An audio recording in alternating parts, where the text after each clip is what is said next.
A new study says Florida is flooded with state employees. And we'll visit the oyster capital of the United States. A winter storm threatens travelers for Thanksgiving Day. There's still controversy surrounding that fight last night in New Orleans, and Charlie Pell is honored by the UPI. And he was in school today, but he'll be in a television movie tonight that was shot in Tampa. That story and more, next on Pulse. When Baker Industries built their first screen room back in 1959, it was engineered with precision and constructed with a great deal of care and attention to detail. Since then, tens of thousands of aluminum enclosures have been built by Baker Industries, each providing maintenance-free, casual living at its very best. Quality. Now, isn't that a good feeling? Thanks, Baker Industries. Call or visit the Baker Industries office nearest you. Save 30 to 70% at Brown's Furniture Emergency Stock Liquidation Sale. Over $1 million surplus stock must be sold. $189 swivel rockers are less than half price at $88. $399 complete 4-piece bedrooms, now just $248. $459 queen-size sleep sofas are $228. Hundreds of room settings, respected brand names, and all prices are slashed. Instant credit and easy terms, of course. Hurry to Brown's Furniture, Newport Richey, Clearwater, Bradenton. Okay, transmission's good as new. Good as new. $400. This time she's better than new. Better than new. $150? Now she's much better than new. Much better than new. $280? Next time, come to Amco Transmissions. Choose our car ownership warranty and we'll provide free annual checkups as part of the warranty. And service your transmission free for as long as you own your car. You'll never spend another dime on this transmission. Amco. Why go anywhere else? Channel 13, WTVT Tampa, St. Petersburg.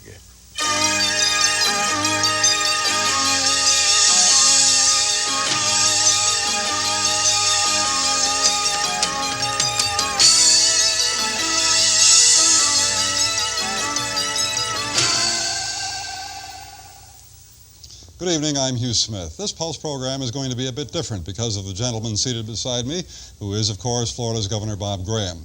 He became very well known by the voters of this state through working at different jobs for one day every month during the campaign, and it is something that he has continued since being elected governor. So we invited him to be a television reporter for a day and to co-anchor this news program tonight. And as we go along, you'll see what kind of a day the governor has been having.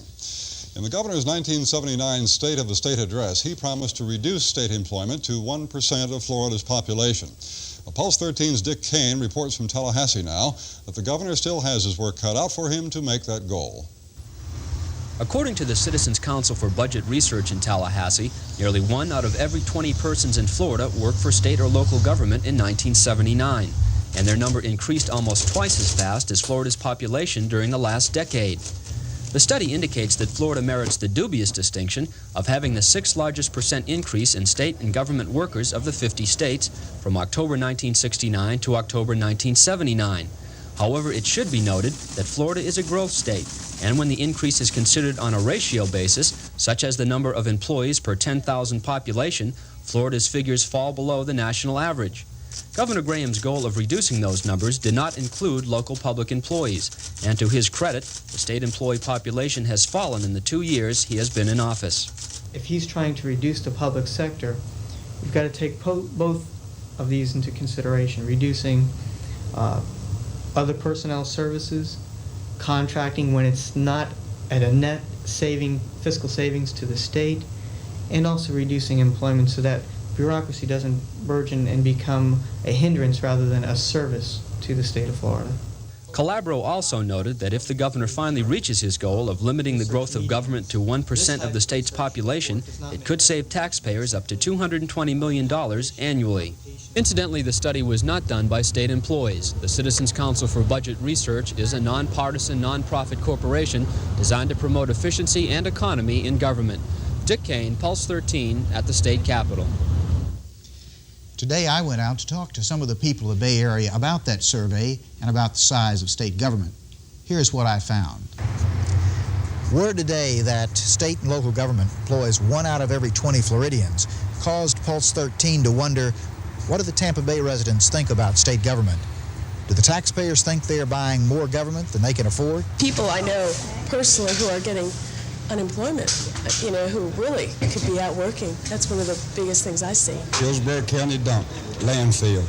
I live right across the street in front of it. And that's the biggest waste it ever was.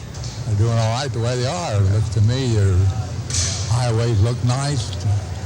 Everything looks pretty nice to me. With welfare growing and everything, though, I guess probably it's needed in many areas, but I would take a strong look at it. I feel like they're wasting money busing them to school in the middle of the day rather than using the money to teach them. If waste can be cut from any place else and put in public education, that's what I care about. No, I don't believe it's too much waste here in Florida. But I think they should open up some more jobs in the government for unemployed people. Unemployment is a problem all over, but especially here. I think the job market should open up to minorities and other people that are less fortunate than the people that already have a job and are living substantially. It may have been that the first day on the job reporter wasn't asking sufficiently probing questions, but there didn't seem to be that many objections to the size of state government. There were some objections to individual programs, welfare, food stamp, a garbage dump, the failure to hire enough minorities. It looks as if when people really get concerned about government is when it gets close to where they live. This is Bob Graham, Pulse 13, Tampa. By the way, Pulse 13's Lewis Young helped the governor get through his day as a TV reporter, and we'll have that story just a bit later in this program. If a child fails in school, some people blame the teacher. The Pinellas County school system is trying to make sure that it is not to blame. Pulse 13's Tom Martino has that story. She's a good teacher, knows how to spell good. She lets us make things. She got pretty hair. Is your teacher a good teacher? Yeah. It would be simple if all you had to do is ask students what they think of their teachers, but it's not that easy. The traits of a good teacher go far beyond popularity. In fact, a lot of discussion is going on in the school system on how to properly evaluate teachers. System administrators are considering would mark teachers for skills, either satisfactory, good, very good, or outstanding. And the plan is generating a variety of reaction. Even officials within the teachers union don't totally agree on it. I'm just concerned that they're going to use this evaluation form solely for the purpose of weeding out teachers, not necessarily for improving them. No, if anything, I doubt seriously if it could ever be used to weed anybody out. It's way too positive for that. It expects that the weeding out process will take place during the time a person's on annual contract and they're very early in their teaching career. From then on, it will take good teachers and make them outstanding teachers. That's the idea. But what they do agree on is that there is a need for evaluation, a way to make sure teachers are doing their jobs. However, the way the school system goes about it is likely to be a subject of controversy, since teaching in itself is a difficult thing to measure. Tom Martino, Pulse 13.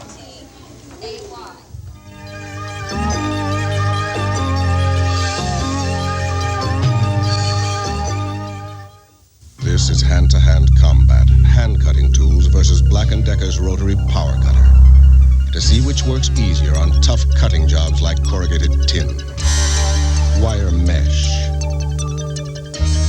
thick carpeting, bulky insulation, even rugged 24-gauge steel. And the winner? Nice try, Bobby. Black & Decker's rotary power cutter cuts big jobs down to size. Your world is waiting somewhere. Piedmont is flying you there. Come and fly the up-and-coming airline, reaching out across this big wide country. Come to the sky, come along, come and share. Your world is waiting somewhere. Piedmont is flying you there.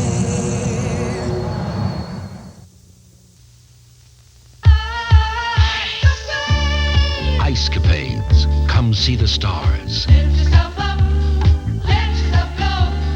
See the stars. Icecapades, where you'll see stars.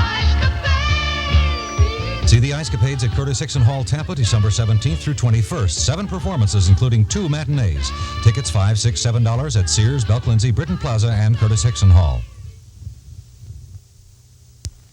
Why have over 1 million people Midas-sized their brakes? Was it because they know Midas has brake mechanics that are specially trained? Was it because they know Midas has the right brake parts in stock? Or was it because they know Midas has over 20 years' experience under the car? Well, whatever the reason, it certainly was no accident. There are 14 Bay Area Midas shops to serve you. The search for bodies continues at the MGM Grand Hotel in Las Vegas today, following Friday's tragic fire. 2 of the lucky ones who survived the tragedy came home to Tampa today. Pulse 13's Deanne Lawrence was there. David and Mabel Fleischman canceled their Las Vegas vacation 3 times. David says it may have been a premonition that they shouldn't have gone at all. Today they were happy to come home, alive. Trapped in their room on the 20th floor of the MGM Grand, they wrapped wet towels around their faces, broke a window for fresh air, and waited some 3.5 hours praying for the rescue that finally came. Most terrifying thing is not knowing where the fire was, whether it was above you, below you, or out in the hall. The whole entire building was engulfed with nothing but smoke. It happened so fast. As firemen finally got to the 20th floor, and they took their axe and hit on a door, and I opened it right away, and they grabbed Mabel, my wife, and told me to hold on to the belt. It was black. You couldn't see anything.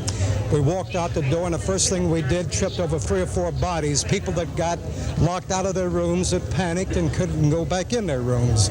David and Mabel were both overcome by the toxic fumes. Mabel was hospitalized for several days, and today they came home for a Thanksgiving that is one they are uniquely thankful for.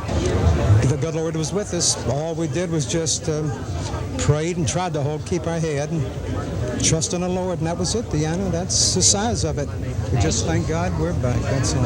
For the Fleischmans, the tragedy is over. It was a horrible experience, but they are safe. For others, the ending is not such a happy one. Deanna Lawrence, Pulse 13, Tampa International Airport. There was a milestone of sorts this afternoon at MacDill Air Force Base in Tampa. The 62nd Tactical Fighter Squadron formally received its new generation of F-16 fighter jets. The new, low-cost, high-performance jets are being phased in at MacDill, and today's ceremony marked the halfway point. By early 1982, 2 more squadrons will receive the F-16s, which are phasing out the F-4D Phantom II aircraft. The F-16s are more fuel-efficient and quieter than the old planes. The distance between the United States and Iran on a settlement of the hostage issue could be determined sometime today, and that tops the day's world and national news. The Algerian intermediaries are meeting with Warren Christopher, Deputy Secretary of State, discussing Iran's reply to the U.S. response on the conditions Iran set for releasing the hostages. The talks are being called intensive and useful. Firefighters in 5 Southern California counties are battling brush fires for the 3rd straight day that have blackened some 60,000 acres. So far, 4 deaths have been blamed on the fires. Aftershocks are continuing to rumble through southern Italy that was hit Sunday by an earthquake that has left some 4,000 people dead. Efforts are being stepped up now to help the estimated 200,000 left homeless. Chase Manhattan Bank kept the prime rate ball rolling up this day, announcing that its top business loans will now cost 17.75%. Just a month ago, the prime was 14%. Other major banks, of course, are expected to follow suit. We'll have more world and national news tonight at 7 on the CBS Evening News. Coming up, we'll take you to another place in Florida where the economy depends on the bay and the oysters that are in it.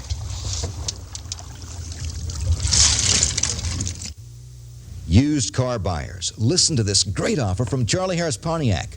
Because of our dollar over invoice sale just finished, we got in so many great used cars, we're offering a chance that you'll never have again to buy these used cars at a special overstock price. We've put a yellow tag just like this on all of these cars, from economy cars to luxury cars. We're selling these cars for thousands less than the original cost. Come see the used car of your choice. See the yellow tag prices, see the savings. Charlie Harris Pontiac, Clearwater, while they last. While you may know how well Saran Wrap works in the freezer, you may not know how well it works in the microwave oven. With a piece of ice, we're about to demonstrate how rugged Saran Wrap is. You see, the unique molecular structure of Saran Wrap makes it the perfect wrap for the freezer and the microwave. In fact, Saran Wrap can take the torture of going from freezer to microwave without melting or rupturing like other wraps do. Saran Wrap, the wrap that's tough enough to go from one extreme to the other. Saran Wrap from Dow. Thrifty Christmas shoppers land at Eagle and save. Save $305 on the original men's Levi blue denim Western jeans, now only $11.83. Eagle saves you $10 on the famous Mr. Coffee 10-cup coffee maker. Save $3 off the regular price, plus a $7 rebate for Mr. Coffee. Eagle has season savings on hundreds of things, up to 49% off through Tuesday. With 220 stores in Florida, there's one near you. Pinch your pennies. Christmas shop at Eagle and save. Pulsar brought America its first digital quartz watch. Now Pulsar goes a beat beyond with a new collection of quality quartz watches.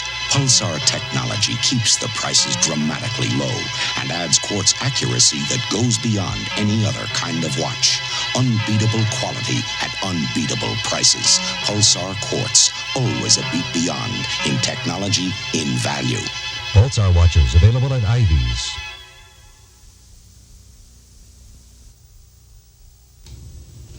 At 11:35 this morning, an armed robber stole $130 in cash from the Finance America office at 3841 Kennedy Boulevard. Police say the white male, dressed in a blue and white jogging suit, entered the office from the street entrance and escaped through the rear to the north. The single teller was not injured. Tampa police are investigating. City of Clearwater has a new police chief. He's 38-year-old Sidney Klein from Lakewood, Colorado. Klein is not a stranger to Florida. He worked with the Dade County Police Department from 1963 to 1970. He has since been with the Lakewood Police, where he is assistant chief.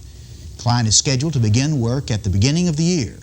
He was hired to fill the vacancy left when Frank Daniels resigned to run for sheriff. This evening's Pulse 13 editorial is about a sort of a catch-22 situation involving young people and employment. Here's Ray Dantzler. Ever since the first minimum wage was set at 25 cents an hour back in 1938, a debate has raged about its effect on unemployment, especially among teenagers. Whatever the exact figures, common sense tells us that more young people would be hired if employers didn't have to pay them adult wages. There are some exemptions already, of course, for students and certain other part-time workers. But the most common complaint from young job seekers is that they are trapped in a sort of catch-22 situation. Employers insist on experience, but how are you going to get it if no one will hire you? Well, if businesses could pay less than the minimum wage for inexperienced help, more youngsters would get this chance for experience, which would eventually qualify them for full adult jobs. There should be restrictions, of course. We wouldn't want entire factories staffed with kids just because they were cheaper. But the upper echelons of our society are replete with people who got their start running errands, sweeping out, washing dishes, and other such humble chores at wages which adults could not have accepted. Nowadays, thanks partly to the minimum wage, that first step up the ladder is harder to reach. Let's give the kids a chance again. Channel 13 welcomes comments on its editorials and will consider requests for reply time from those with other viewpoints. Lewis Young takes a behind-the-scenes look at my day on the job. Dick Kane begins a three-part series on the Appalachicola Bay and the economy that depends on it. And the star of the CBS television movie tonight, The Wild and the Free, is a Tampa boy who is deaf. Please stay with us.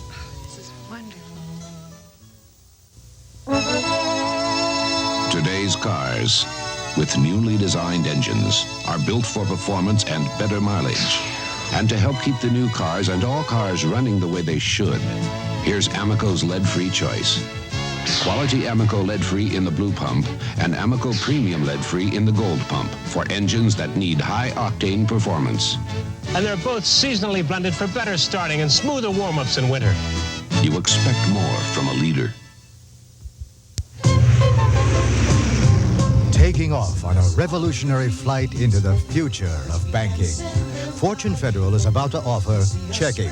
Checking that pays interest, 5 1/4% interest. Soon you can have your checking, savings, and mortgage all under one roof. It's the new way for people to bank. At the end of our rainbow, you'll find your fortune. Look to the rainbow and fortune spread. Get your fortune better up.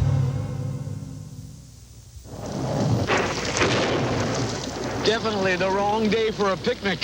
But Almaden is definitely the right wine. Table 3 was concerned about ordering the right wine, so I recommended Almaden. Vintage dating makes it right. Thanks to my crew, we finished last again. He picks the wrong sale. The wrong course. Hey, I also picked the Almaden. Well, he did pick the right wine. With Almaden, you're always right. 'Tis the season to give and the season to save. TG&Y gives you old-fashioned value so you can give someone a Christmas to remember. Send your Christmas greetings on attractive forget-me-not Christmas cards. There are several designs to choose from, and they're just $1 for a package of 20 at all TG&Y stores. TG&Y, one store, one stop for Christmas. Your best buy is at TG&Y.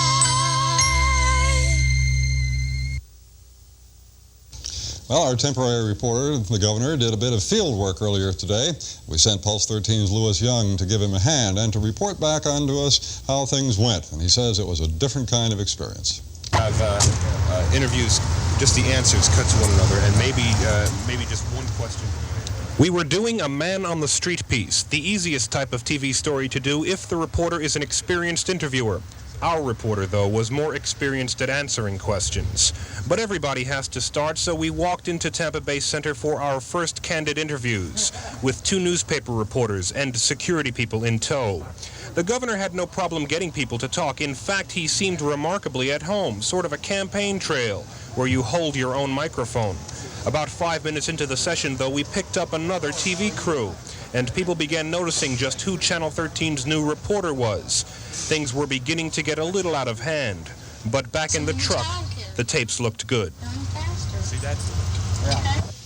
At our second location downtown, the governor's recognition factor really kicked in.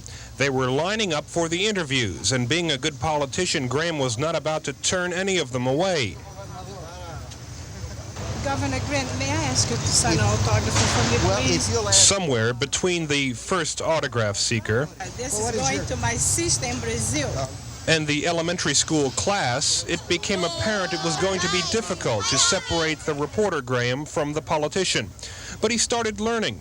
We went over his stand-up right there on the street, and he tended to the type of thing TV reporters are supposed to worry about: his hair. Then, as might be expected, the unexpected happened. At 10-4, there's been an apparent armed robbery. 3841 West Kennedy, 3841. You haven't lived until you've sped through the noontime traffic in Tampa with the governor in your car on your way to an armed robbery, followed by a car full of confused security people. But on the scene, the governor quickly got the story. He has better credentials than I do. But that was only the beginning. He did writing, editing, some phone work on his story, and preparation to co-anchor the newscast tonight. That's a lot of work your first day on the job. That's a lot of work any day, believe me. Lewis Young, Pulse 13, Tampa. Very good, very busy, huh? Thank you. Roy, are the turkey feathers going to be wet or dry tomorrow? Well, I think they're going to be wet here, Governor, but they could be frozen up north, it looks like. And by the way, would you give me your autograph, too, for my daughters tonight in the weather? Here's the way the radar looks tonight. We're taking a look through the Daytona Beach radar, and it shows considerable rain already developing over a good deal of the Atlantic and North Florida area, and some scattered showers as well down our way in portions of Central Florida. The radar shows most of this activity is moving slowly towards the north, and possibly 2 to 3 inches of rain is likely before it all comes to an end, especially over the northern end of the state. But while North Florida had its clouds and rather dismal weather today, we at least had a little bit of sunshine. Temperatures looked like this around our viewing area. Tampa reached a high of 80 degrees, which is well above normal for this time of year, after a low there this morning of 57. 1/100 of an inch down at Sarasota, and they had a high of 81. And Fort Myers came in with the highest on the board at 86. They collected 6/100 of an inch of rain. Over on the East Coast at Melbourne, a high of 74 and 5/100 over there. Average high temperature was 80 for the viewing area, and that's an increase of 5 degrees over what it was yesterday, while the average low of 58 represents a decrease of 4 degrees under the previous morning. Current temperatures around the state look like this, mostly 50s where the rain is really underway, and it is underway from Tallahassee on over through much of the Panhandle, and some of it's locally heavy with some strong winds. Pensacola's been reporting some gusts near 40 miles an hour just during the last hour, 55 there. But with no rain falling, at Tampa's International Airport at 75, 79 at the 73 rather, at Sarasota Bradenton, and St. Petersburg Clearwater Airport has 79. On the East Coast, Melbourne was 75, Vero Beach has a 77. Our satellite view taken earlier when the light was good at 3 o'clock this afternoon shows most of the northern two-thirds of the state cloud covered, and the clouds are rolling in from the Gulf of Mexico tonight, and you can see their bubbly appearance indicates that there are a number of heavy showers up this way. It's that area of rain which has already moved over North Florida and which will be passing across Central Florida during the next 24 hours. Now, our current satellite view taken a few moments ago shows a bright area of clouds indicating some thunderstorms approaching, and again, most of the northern two-thirds of the state, plenty of clouds going on. Channel 13's radar, searching on its 150-mile range, is now picking up that line of almost solid showers and some thunderstorms, and these are moving to the east at about 10 to 15 miles an hour. So later tonight, the showers will be around, and they'll be around again tomorrow morning as a cold front comes through. Other showers are underway down through Wauchula to Sebring, and a few others offshore from Crystal River on north up to about Cross City. All of this moving to the east and northeast at about 10 to 15.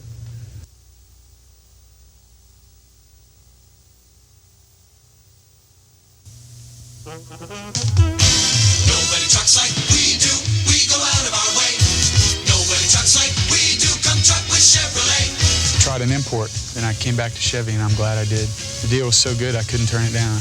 We traded in a luxury car for a Chevrolet Suburban and find it very easy to handle. I looked around at other makes, but I came back to Chevrolet because they had exactly what I wanted. Nobody trucks like we do. At your Greater Bay Area Chevy dealers. It's the way you wear it, with a lot of flair and a little fun. You give it something it never had before, and it's the way you buy it. You have the American Express card. So for you, it's easy. Give it with a wink and a surprise, because it's the way you give it and the way you buy it. With style, with flair, with the American Express card. Take the card to Moss Brothers, of course. Don't leave home without it. It's Lisa, Season's greetings. I sound like a Christmas card. I was just thinking of you. She'll never believe that. Can I drop by? I've got something special for you. It's his favorite. Great. So do I. Will she be surprised? That was a first, but today it's perfectly acceptable to invite myself over. In fact, giving Harvey's Bristol Cream makes it downright upright. Times may change, but quality never does. Give Harvey's Bristol Cream.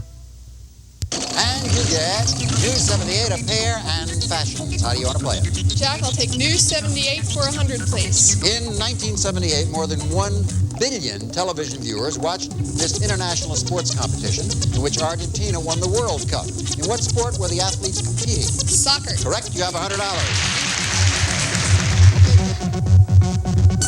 Weeknights at 7:30 on Big 13.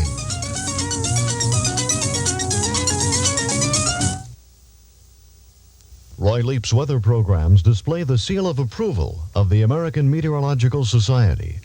Our computer shows the wind flow at 20,000 feet across the nation tonight, and you can see southwesterly winds coming up over the southeast. That's bringing the tropical moisture northward ahead of strong northwesterly winds, and that's generated a cold air push all the way south to the Rio Grande.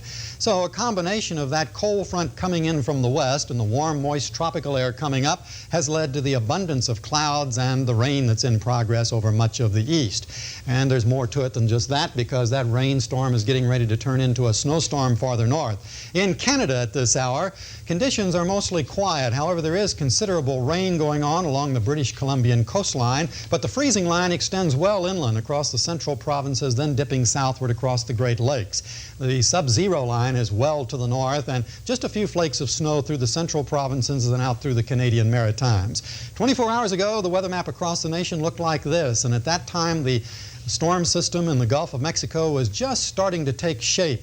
And as we go through our maps up to the current time, you'll see that low pressure system continue to move and now is centered just to the south of the Mississippi coastline and continuing to slowly move towards the east-northeast as it strengthens. At the same time, a large area of rain has become more and more heavy and extends farther and farther north tonight, all the way up into Tennessee. It's beginning to change over to snow in Arkansas, and even northern Louisiana is reporting some snow. Around Shreveport, they're expecting 1 to 2 inches before it all comes to an end there. But it looks as though that the main thrust of this storm will be felt across the Ohio Valley and farther north through the Midwest tomorrow. Up to 5 to 8 inches of snow is likely through portions of Illinois, Indiana, Ohio, Michigan, even into Pennsylvania and West Virginia as well. So travelers' advisories are out through all of that area. And of course, on this holiday eve, it's going to make treacherous travel throughout much of that section. Our forecast map for this time tomorrow shows the cold front continuing eastward and through the state of Florida, which means that we can look for a shift of wind to the northwest and lower temperatures by tomorrow night. However, the clouds may be slow to clear out as a ripple of low pressure may move northward along this front sometime on Friday and kind of keep things rather cloudy over south and central Florida on Friday, and the conditions will be turning colder as the high pressure system in Texas brings down the cold air. And of course, tomorrow at this time, we look for much of the Midwest and the Great Lakes area to be starting to be covering with snow. And speaking of that, a winter storm watch is out for a widespread section of the Ohio Valley on up through the lower Great Lakes region. A satellite view of the national weather scene tonight shows already the large expanse of clouds extending northward into the northeast and southward into the Gulf of Mexico. And a close-up view of the Gulf, enhanced by color, shows where the heaviest thunderstorms are located. They're in red, just off the tip of the Yucatan. Also, some that are just coming into radar range here at Channel 13. And then the larger area of clouds up over the Panhandle indicates where the moderate to heavy rain is falling there. And national temperatures were really cold this morning. It was an even 0 at Lamar, Colorado, and the same at Fairbanks, Alaska. In the northeast at this hour, Caribou reports 29, New York 43, Washington 46, Chicago 37, and Louisville the same, while St. Louis and Kansas City have 36. The southeast, Memphis is 40, Atlanta 45, it's 54 now at New Orleans, and in the northwest, 45 at Seattle, 27 at Lander, and 45 on down at North Platte. While the southwest, Brownsville has 55, and they're looking for 30s tomorrow morning in the citrus-growing areas of the Rio Grande Valley. It's only 25 at Amarillo now, and this morning Amarillo dipped to a record low of 3 above. 31 at Denver, 45 at Reno, 63 for San Francisco, 70 at Los Angeles, and 84 out at Honolulu. Tampa's low temperature this morning, 57, 3 degrees above normal. 80 this afternoon, 5 degrees above normal. Records range from 23 to 87 on this date. Currently at our Tampa studios at 76. The St. Petersburg Bayfront the same. Humidity is 89%. And the barometer is steady at 29 and 99 inches. The winds will be turning more towards the southwest and increasing. And we look for small craft advisories to be posted from Tarpon Springs north now, and they may be extended on down the coast later tonight or early tomorrow morning. Shifting winds by late tomorrow. Pollution concentration about average, 50,000. Bay temperature now stands at 67 in the Gulf, at Egmont Key at 69. And our forecast calls for some scattered showers tonight and tomorrow, then windy and colder on Friday. 65 tomorrow morning, around 72 tomorrow afternoon, and near 49 on the next morning. So colder weather is in sight. Well, I hope you have a happy Thanksgiving Day, and hope you'll join me and my family as we thank God and praise God for His multitude of blessings on that day. And Governor, I hope you have a relaxing holiday after all this work. You're going to need it, I guess. Well, thank you very much, Roy. I look forward to spending the holiday with my family, too. Very good. Located about 300 miles northwest of Tampa, the Appalachicola River and Bay is one of the last remnants of old Florida. Tonight, Pulse 13's Dick Kane begins a series on the importance of the Appalachicola to the residents of Franklin County and the lessons that Tampa Bay can learn from the river's survival. The Appalachicola River is an anachronism. It's one of the last major rivers in the country that remains relatively unpolluted. Because the freshwater and brackish wetlands of the system have remained in their natural state, the river possesses one of the most highly productive estuaries to be found anywhere.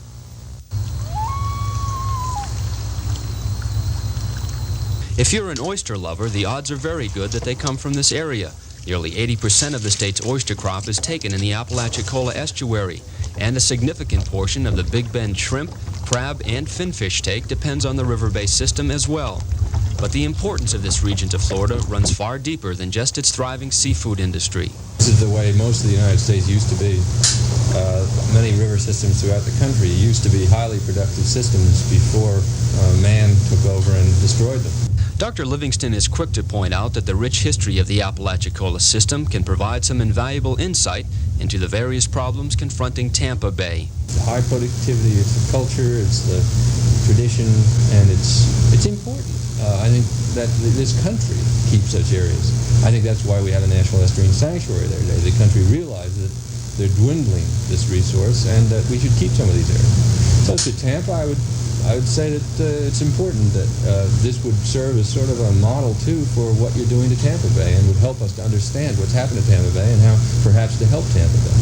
The Appalachicola is the only way of life for most of the people who live in Franklin County. They are tied to it both economically and culturally. Beginning back, say, 41 years ago, I came here as a fairly young man and married a local girl, raised my family here, and I have to call it home. So the reason I've stayed here all these years is because I like hunting and fishing so well and working on the water that I just made this my home, and it's been home ever since. If there's one thing that the residents of Franklin County try to impress upon outsiders, it's this fact that their way of life is one that can only exist on the coast. They live by the sea and because of the sea, and they fight to preserve the unison between nature and themselves. The hardy folks who live and work here are adamant about keeping the Appalachicola just the way it is, but a number of problems are currently facing the river which could severely threaten its natural state. We'll take a look at some of those problems in part 2 of our series tomorrow. Dick Kane, Pulse 13 in Appalachicola, Florida. Our sports director Andy Hardy joins us now, and I don't know how many people saw that fight last night, but that had to have one of the strangest endings ever. That's right. A lot of people walked out of that fight, including Duran. Yes. He didn't like what he saw either, and that means that the old middleweight champion is the new middleweight champion. That's Sugar Ray Leonard, and Duran says he'll never fight again, but perhaps they're just setting us up for about a $50 million fight. But officials are still trying to figure out why Duran quit last night in the middle of round 8. He checked out of the hospital this morning. The results of tests won't be known for about 2 days. And after the fight, Duran blamed everything on stomach cramps. Because at the end of the 5th round, I started getting cramps in my stomach, and it kept getting worse and worse. And abruptly, I felt that I was weakening and weakening. And my body and my arms were weakened. But that wasn't the last bombshell Duran had left in his post-fight arsenal. I am retiring from boxing right now. Todavía no sé. ¿Por qué te vas a retirar? Porque ya veo que ya no, o sea, no quiero pelear más ya. I don't want to fight anymore. Afterward, the Louisiana State Athletic Commission would vote to withhold Duran's $8 million purse pending a medical examination of his stomach ailments. This morning, while the exam took place, Leonard reflected on last night's victory. What I did to Duran, I outboxed Duran, I outclassed Duran. I gave a little show to play with his mind. Then I was being physical about it. I stood my grounds at times. Then I would move in a lateral position, side to side. I just went back to elementary boxing. Since the Florida Gators are 7-2, Charlie Pell has been named by the UPI as the SEC Coach of the Year, and that's quite an honor, considering the fact that Vince Dooley was second in the voting, and his Georgia Bulldogs are #1 in the nation. Meantime, the Buccaneers will be watching the Bears and Lions game tomorrow, hoping for Chicago victory. Sunday, the Buccaneers will be in Milwaukee, and it's a must-win for the Bucs, but the odds makers like the Packers by 4.5.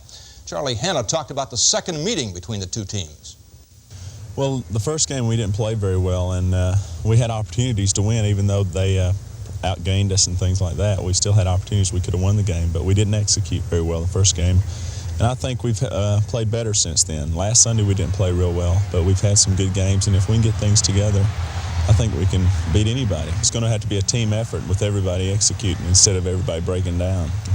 If we win the rest of our games, which are in our division, we haven't even won a division game yet, which is really embarrassing, but we have to win in our division, if nothing else, just for respect. Will you be taking a look at that Thanksgiving game tomorrow? And if so, do you think that Chicago can give you some help? Well, we're going to watch the game because we play both teams. I hope Chicago gives us some help. But we have to learn from watching the game tomorrow because we have to face them both in the next 4 weeks.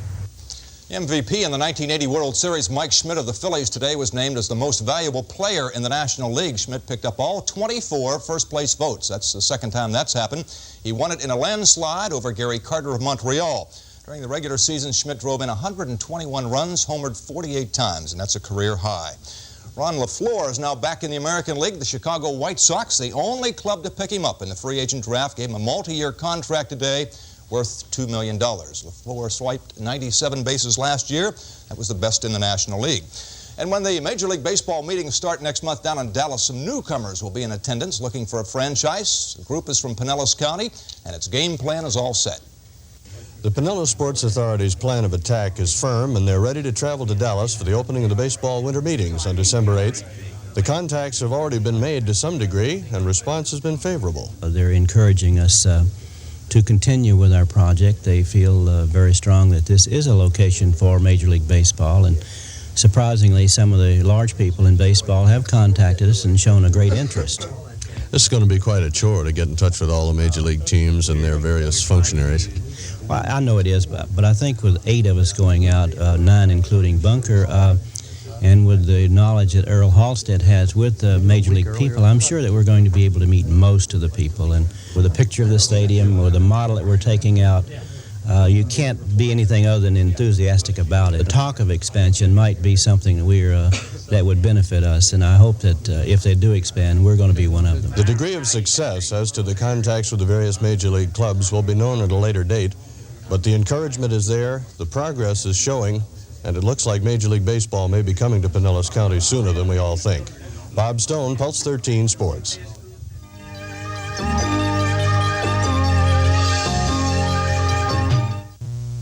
Hello. I was a dedicated blade shaver till my wife bought me this Remington microscreen shaver because it would shave as close as a blade or your money back. The first microscreen is so thin it shaves incredibly close. The second even closer. And Remington's American made. It costs less. Norelco's imported. It costs much more. I was so impressed, I bought the company. The Remington microscreen shaves as close as a blade, or I'll give you your money back. Now there's a Remington for black men shaving problems, the new Remington Black Man Shaver. We want to introduce you to a big, bold taste, red rose. A potent cup of tea, strong enough to stand up to milk. Oh yeah, red rose. A potent cup of tea, rich enough to take a lot of ice. Oh yeah, sugar, lemon, red rose tea. It's a potent cup of tea, red rose. It's a potent cup of tea, red rose. Yeah. Introducing Wesson's new Easy Grip bottle. It's easier to hold and easier to pour. So now it's easier than ever to enjoy the great taste of Wesson fried chicken. Chicken fried in Wesson oil tastes so light and delicate outside, so moist and juicy inside. Once you get your hands on Wesson's new Easy Grip bottle, you won't want to let go. Wesson oil. It's easier to hold and easier to pour in the new Easy Grip bottle. Get ready. Red Lobster's building a seafood lover's dream. Starting with broiled Icelandic lobster, deep sea scallops, shrimp, fillet of fish, and deviled crab. That's right, all on one plate. Red Lobster's broiled fisherman's platter. It's not a dream. You seafood lover, you. Oh, wait till you taste it. Red Lobster for the seafood lover in you. Big weekend of auto racing begins Friday night at the Winter Haven Speedway. The main attraction is a thrill show featuring one of the best stuntmen in the world. A lot of racing action will be coming up this weekend at the Winter Haven Speedway, and probably the biggest attraction of all will be a thrill show over the weekend featuring one daredevil of a driver. His name is Ron Glass, and he's driven for the Dukes of Hazzard and Smokey and the Bandit. He's got 3 stunts lined up for this weekend. First thing we're going to do, if you remember Smokey and the Bandit, where Jackie Gleason drove the car and used to transfer a truck, cutting the top of the car off, we're going to be doing that same identical stunt here Friday night. Then Saturday, we're going to take another car, and we're going to douse it with gas and set it on fire. I'm going to drive it up on 2 wheels and roll it over one time. Then on Sunday, I'm going to attempt to jump between 18 to 20 cars in a car from ramp to ground. With each of those stunts, how much danger is really involved? Well, the owner of the truck, if you ain't got the right speed, around 60, 65, the car will stick underneath it. It won't come out, which is embarrassing. And then on the jump is most dangerous because you have no roll bars or any safety equipment besides seat belts to keep the car, if it was to go over its top or anything, from the top coming in on you. For the way I'm strapped in the car, there's no way I could get out of it. In addition to a full slate of racing in the thrill show, there'll also be a mudsling and a tractor pull. From the Winter Haven Speedway, Carol Sadler, Pulse 13 Sports. Tampa Greyhound track doubled this afternoon. 5-1 paid $53.20. And Hugh, believe it or not, the Sun Dome will open on Saturday. It's the Brahmins against Florida A&M. I think the governor sent somebody down from Tallahassee and gave the approval, so it's going to be open Saturday night. I think that was approved by one of his biggest departments, as a matter of fact. General Services, I think. When things don't go right, we can blame the governor for it. You're welcome. Another gain in prices on Wall Street today. The second day in a row for that, caused mainly by a surge in oil stocks. The Dow Jones Industrials ended the afternoon 7 points higher. Gaining issues were in the lead, but by only a slim margin, and utilities were up 0.47. Some stocks of Bay Area interest now, courtesy of Dean Witter Reynolds Incorporated of Tampa.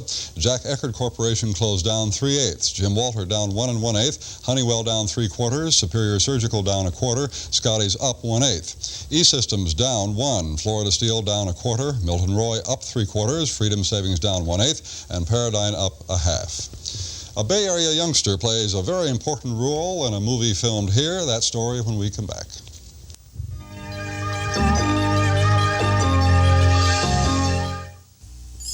How do you make those Christmas wishes happen? The best things happen at Leap. You start right here with beautiful buys on the brands you trust, like Kodak's Colorburst 50 instant camera to make photography aim and shoot easy, with motorized print ejection, automatic exposure. And now our low sale price, plus a $5 Kodak rebate, makes your final cost just $21.47. Your very best price. The best things happen at Leap. Christmas time, anytime. Mom, we got a present for you. When you get home. Let's go. You can install the Stanley Do-It-Yourself garage door opener in about 4 hours. Everything comes in the box.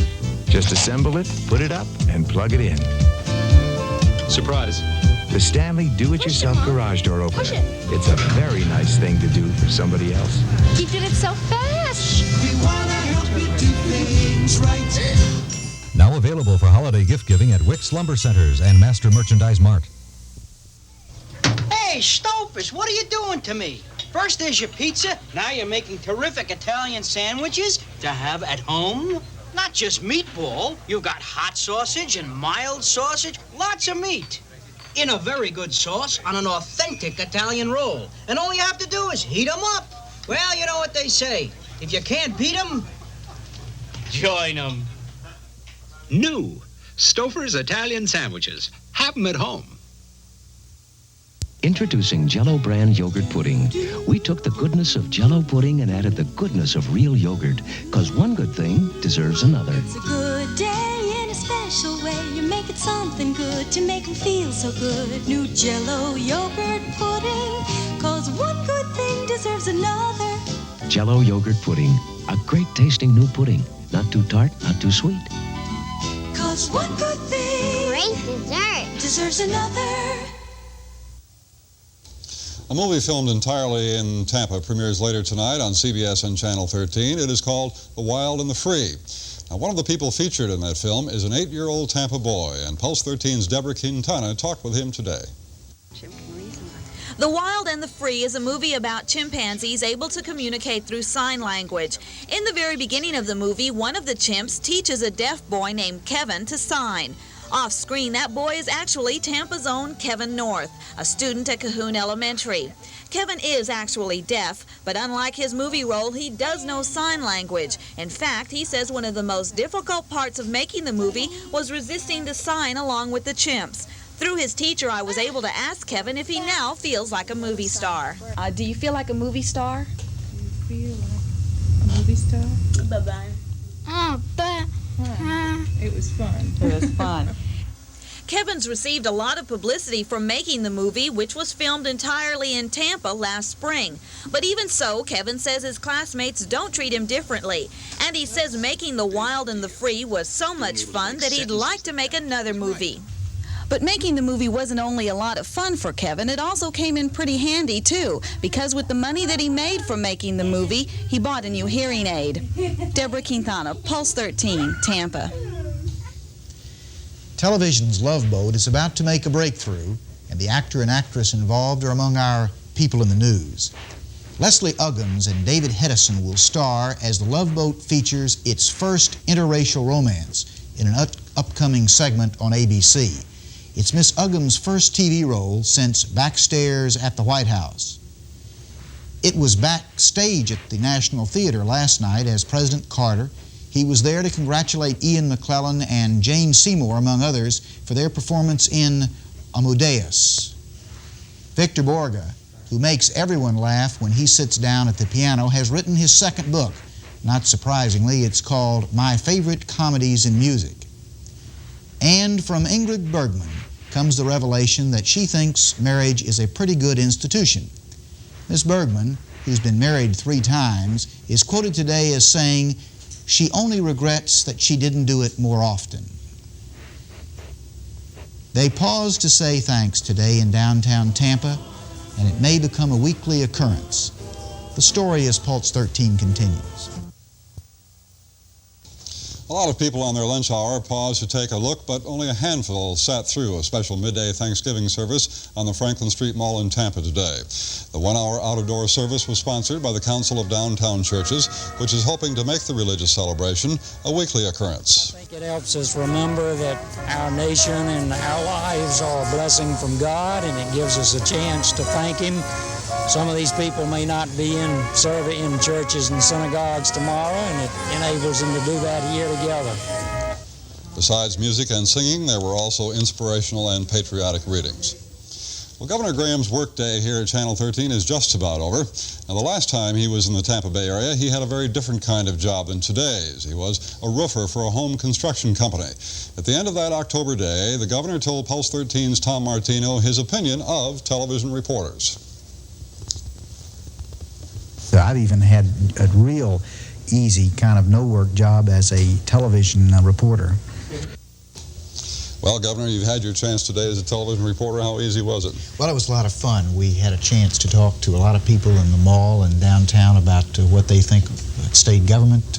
Had a robbery to investigate, and then you put me to work here getting ready for this show tonight. It takes a lot of effort to put together an hour of television. It does, and you have done an excellent job. In fact, I think I've been more nervous tonight than you have. Governor, on a couple of serious matters, as you are well aware, there's been a long controversy which continues relative to the events at Hillsborough Community College. One member of the trustees, Ron Cacciatore, walked out of the meeting the other night rather angrily, saying he was submitting his resignation. In fact, he did submit it to you. I think a letter of his resignation is on file with your office in Tallahassee. Are you going to accept that resignation? Hugh, that situation has come up in the last 48 hours. I've been discussing it with our people in Tallahassee. We're not going to make a decision about what to do relative to Mr. Cacciatore's resignation or other suggested courses of action at Hillsborough Community College until after the Thanksgiving weekend. Our goal is going to continue to be what it has been, and that is to bring some stability and community confidence in the community college. It's unfortunate that while most of the community colleges around the state have had a long history of continuity of leadership and community support, there has been, particularly in the last few years, this turmoil at Hillsborough Community College. Our goal is going to be to take steps that will bring a calm attitude and atmosphere which is critical to an education. Among the hour's top stories, this one, a study by the Citizens Council for Budget Research, says the number of state employees in Florida has increased twice as fast as the state's population. Davis? Hugh, it looks like a wet turkey day. Our forecast calls for a chance for scattered showers tonight and tomorrow. Windy and colder on Friday. 72 for tomorrow's high. Tonight's low 65. Andy? Thank you, Davis. Charlie Pell is the SEC Coach of the Year, and the Sun Dome at USF will open Saturday night. Hugh? Now for some of tonight's 11 o'clock Pulse stories, here's John Nicholson in our news department. We'll have a report on the mysterious mist that has driven bathers from the shore at Daytona Beach. Find out about a robot that ran amok at the University of Florida, and hear about some of the bizarre ways people in other countries think we celebrate Thanksgiving. Hugh? Finally, Governor Bob Graham's workday with Pulse 13 is ending. It'll be over in just a few seconds, but we thought you'd like to see and hear how it began. Now, it was just after he walked into our newsroom this morning to do a brief interview with reporter Louis Young. Rarely does a governor have a chance to give as good as he gets, and here's what happened. I have an interesting day at work today. I'm going to be a field producer breaking in a new man. The new man, however, is going to go... For a new job today, I'm going to be working with an employment agency trying to secure a new TV reporter for WTVT Channel 13. Louis Young, the former reporter, was unable to complete his task because he could not speak the English language. Louis, is this a problem that you've had for a long time or something of recent origin? Only on unusual assignments, Governor. You know, I tend to get a little tongue-tied on unusual assignments, but normally in the normal course of the day, I can generally put a sentence together without too much problem. Well, I think that what that says is, Dan Rather, if you want somebody else to go to Afghanistan, don't send Louis. Well, Governor, again, our thanks to you for spending the day with us, for putting up with all of us, and we've enjoyed having you here, and we hope you've enjoyed it too. And any final thoughts in the remaining 10 seconds we have? Hugh, it's been a great day, and I appreciate your courtesy and the rest of the staff of Channel 13, and I wish a happy Thanksgiving to all your listeners. Thank you very much, and we'll send the tape to CBS. More news now from CBS. This is the CBS Evening News with Walter Cronkite. Good evening. On this eve of America's Thanksgiving, elsewhere around the world, there are worrisome signs of escalating international crises. One is the Middle East. CBS News has learned that Jordan has put its military on full alert in response to a Syrian troop buildup along the border. 20,000 Syrian troops and 400 tanks of the 1st Armored Division are reported massed. Opposing them are said to be an equal number of Jordanian troops. Heavy troop and armored movements